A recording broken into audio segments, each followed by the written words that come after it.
Estimar el tamaño del mercado en 4 pasos. A la hora de emprender un negocio, estimar correctamente la demanda ayuda a contestar la pregunta que define el futuro de todo proyecto nuevo. ¿Será rentable?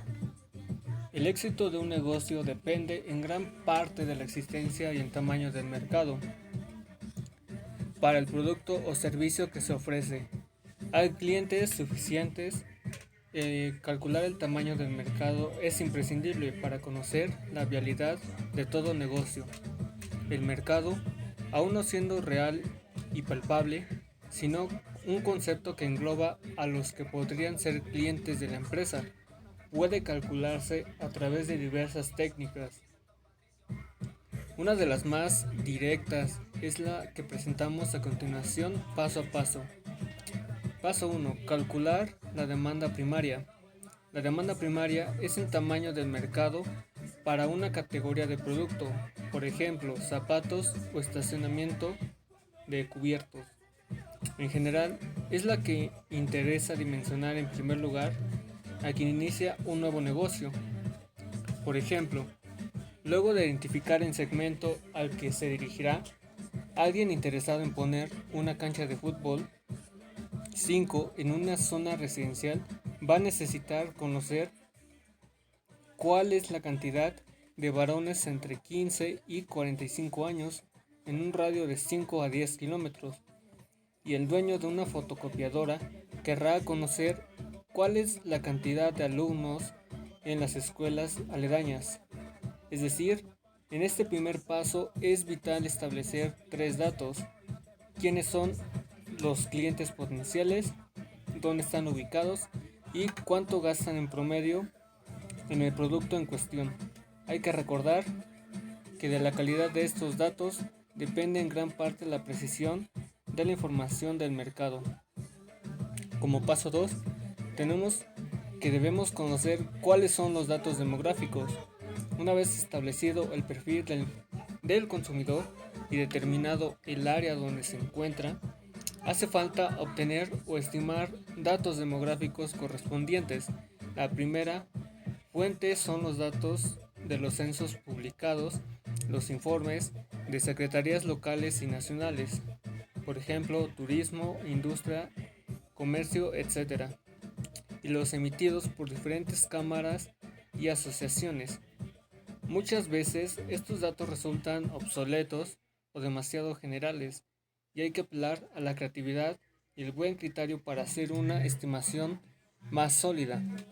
Por ejemplo, a la hora de abrir eh, un pelotero infantil, puede interesar la cantidad de niños que residen en la zona, pero solo encontrar el dato del total de la población de la ciudad.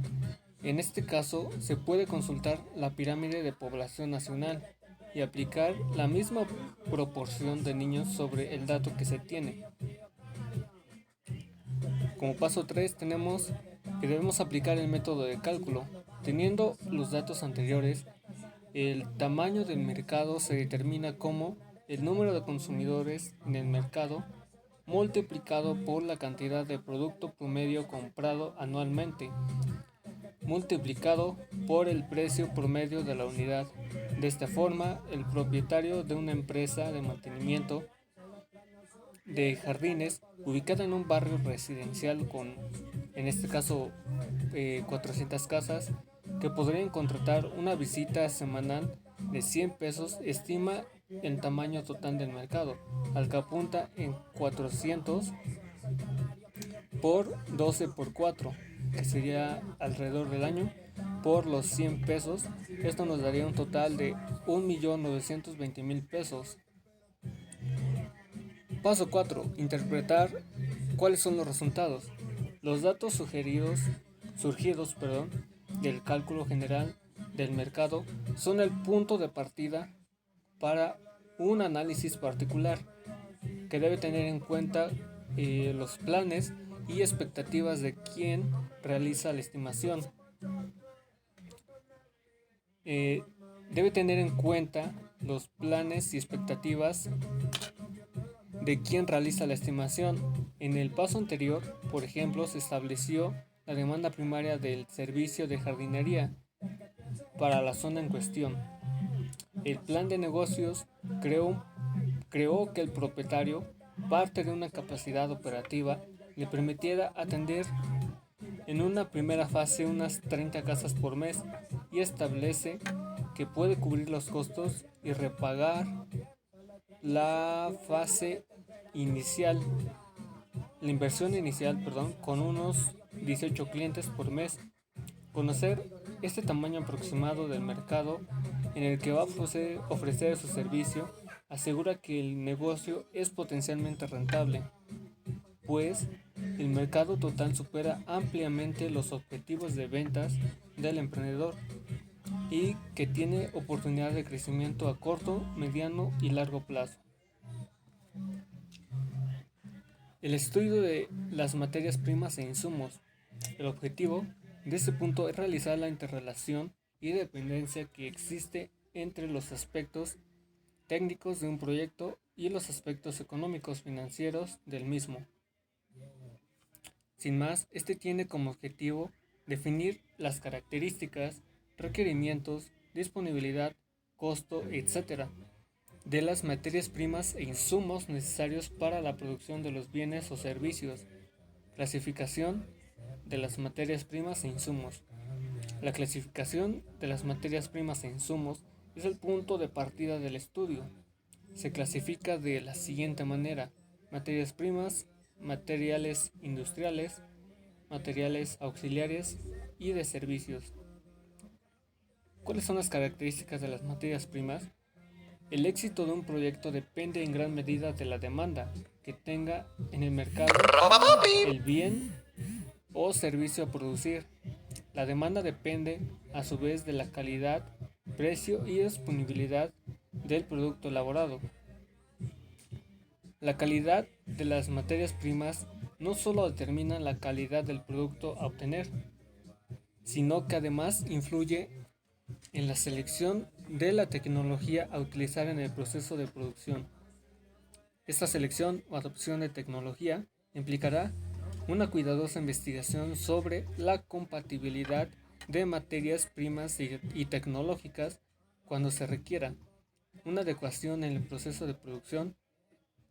Por ejemplo, el análisis de las características de las materias primas e insumos variará de acuerdo al proyecto que se desarrolle. Otro punto muy importante es cuál es esa disponibilidad con la que contamos.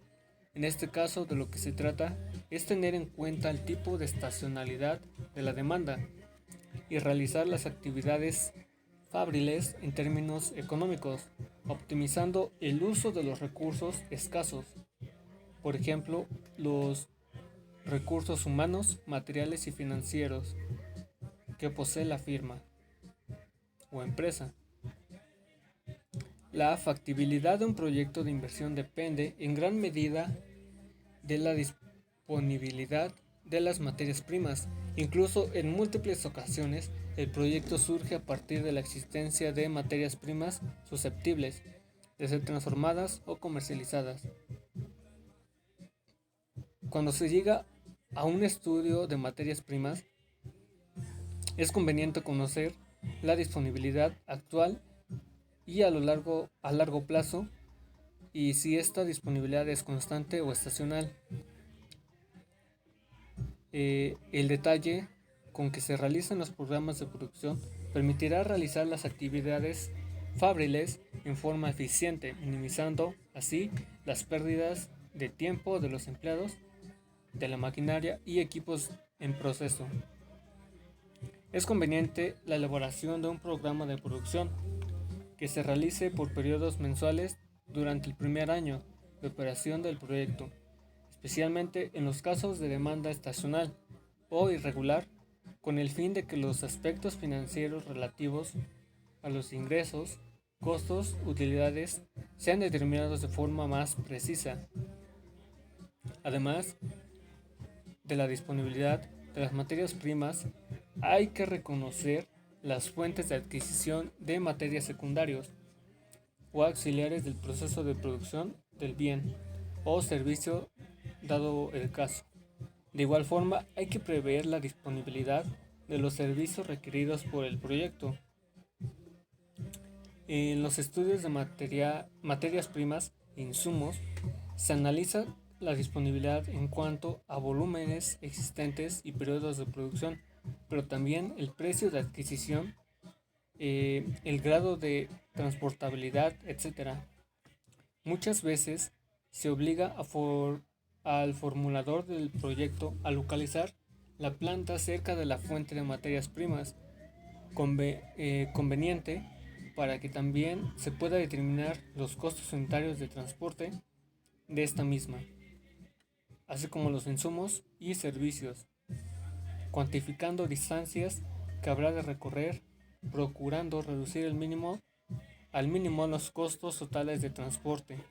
Deberá calcularse el porcentaje de la oferta de materias primas utilizando por otras plantas para determinar la disponibilidad para la nueva planta en un proyecto. Producción actual y de pronóstico. Cuando se dispone de series estadísticas del pasado mediato e inmediato, referidas a volúmenes producidos de materias primas, es posible usar métodos matemáticos para conocer cuál va a ser el comportamiento, cuál fue el comportamiento pasado de las materias primas y con base en los datos estimar la disponibilidad actual así como la proyección para un futuro inmediato. Estas proyecciones deben considerar los factores que pueden afectar la disponibilidad y el precio de las materias primas e insumos. Condiciones de abastecimiento. Innumerables productores de materias primas escasa determinan condiciones favorables para ellos, tales como precios altos, entrega en su propia planta, financiamiento previo por parte de los clientes, etc. Cuando existen pocos productores de una materia prima, el proveedor puede transmitir al cliente diversos gastos y ahorrar costos de fletes. Por el contrario, existen clientes muy poderosos que debido a los volúmenes que adquieren pueden tener influencia en los precios, lugar de entrega e incluso créditos. Estos hechos se conocen como fuerzas de negociación de productores y compradores. Las condiciones de abastecimiento también pueden ser de otra índole, tal si es el caso de ciertas materias primas que requieren para su explotación de licencia o concesión. Si no se cumplen los requisitos, es materialmente imposible la adquisición de más insumos. Disponibilidad de la tecnología existente. La adquisición de tecnología por una empresa puede ser estimulada por la necesidad de resolver un problema técnico en algún proceso para hacer frente a una oportunidad de mercado que ha detectado, para respaldar una decisión de crecimiento de la empresa o la producción de un nuevo producto para bajar costos de producción, para disimular los impactos ambientales de la producción, para reforzar tecnologías desarrolladas, para contar con la misma tecnología que tiene la competencia y, si es posible, con una tecnología de mejor desempeño. Por lo que la adquisición de tecnología es un proceso encaminado a satisfacer las necesidades tecnológicas de una empresa en una doble vertiente. Por ejemplo, por la necesidad de crear o mejorar la producción y eficiencia de los procesos. Para tratar de integrar o mejorar su capacidad de producción, las empresas adquieren normalmente equipos, bienes de capital, ingeniería y servicios de gestión, o bien habilidades y know-how para operación y mantenimiento de la planta. También por la necesidad de generar o fortalecer la capacidad tecnológica de la empresa para innovar y diferenciar sus productos de sus competidores. Cuando se trata de generar o fortalecer su capacidad tecnológica, las empresas comparan o licencian conocimientos, pericia y experiencia para generar y manejar el cambio técnico en la organización.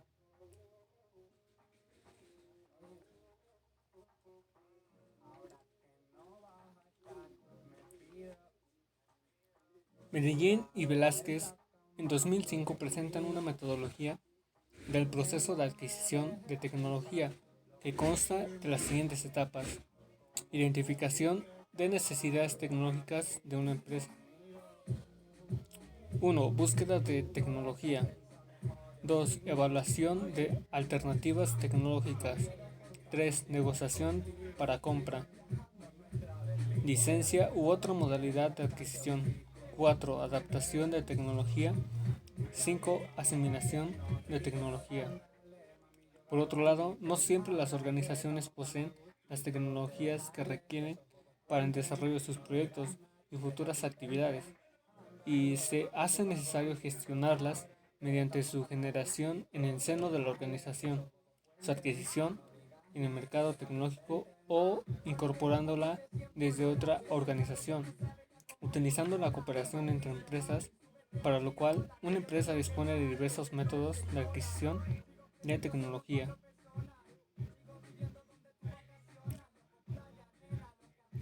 ¿Cuál es la importancia de la mano de obra? En términos generales se conoce como mano de obra al individuo o individuos que intercambian sus cualidades o condiciones físicas por un salario o sueldo. Podemos decir que la mano de obra engloba, por tanto, al colectivo de personas que son capaces de poner sus conocimientos al servicio de la producción de un bien o servicio.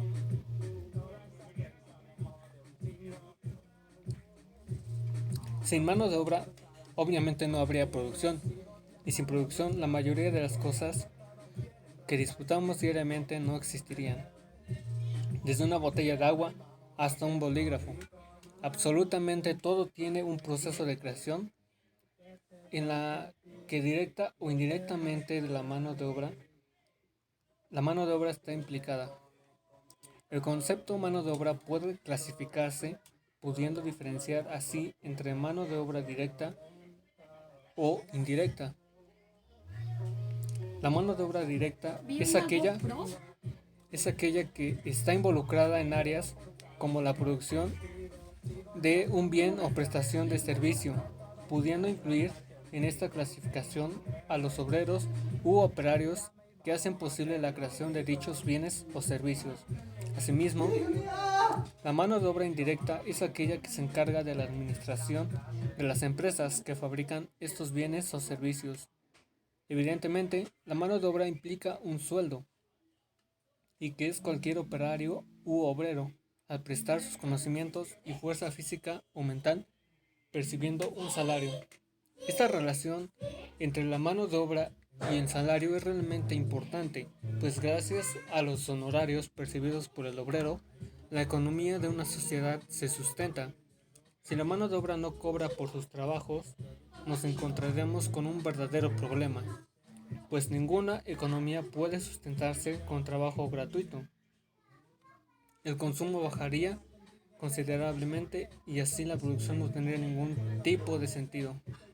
Existen muchos problemas asociados a la mano de obra en la actualidad, y es que los empresarios se desempeñan en controlar la mano de obra barata, mano de obra barata, ejerciendo así un daño bastante importante en el mercado laboral. La mano de obra barata es aquella que acepta determinados trabajos bajo unas condiciones y remuneración realmente bajas. Este tipo de mano de obra pone en peligro la estabilidad del resto de colectivo de trabajadores. Y es que lo único que se consigue es que, por un lado, muchos trabajadores no pueden encontrar empleo, pues siempre hay alguien dispuesto a realizarlo por un sueldo menor.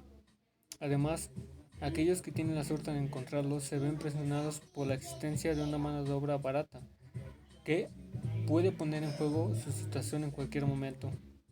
Esta mano de obra barata aparece principalmente por dos causas. Primero, que el aumento de la situación de crisis, excusa que muchos empresarios toman para reducir los sueldos. Por lo tanto, los empresarios aprovechan de la llegada de manos de obra barata del extranjero, contratando a inmigrantes y ofreciéndoles condiciones laborales realmente malas. Importancia de los recursos financieros. Hablar de los recursos financieros que tiene una empresa es hablar de todos los elementos monetarios con los que cuenta la entidad, que están destinados a mejorar el desarrollo de la empresa, tener una expansión empresarial o al momento de emprender la misma. Entre los recursos o fondos financieros necesarios para la creación de desarrollo y expansión de la empresa, se pueden identificar dos fuentes de recursos propios o ajenos. Recursos financieros propios, dinero en efectivo, aportaciones de los socios, recursos acumulados o utilidades. Recursos financieros ajenos, préstamos de proveedores o acreedores, créditos bancarios o privados y emisión de valores. Administración financiera. La administración de recursos financieros supone un control presupuestal y significa llevar a cabo toda la función de tesorería, ingresos y egresos, es decir, todas las salidas o entradas de efectivo deben estar previamente controladas por el presupuesto. Esta rama completa tareas como la determinación del capital de trabajo y el análisis de los orígenes, y tiene como fuente de apoyo los estados de resultados y las partidas de balance dadas por el área de contabilidad, de tal forma que administra el capital de la empresa previendo soluciones en caso de que las inversiones fijas o circulantes que se emiten necesarias y sean mínimas, las posibles pérdidas recogidas en su caso por el plan de empresa y los posibles imprevistos o desviaciones razonables del plan de la empresa.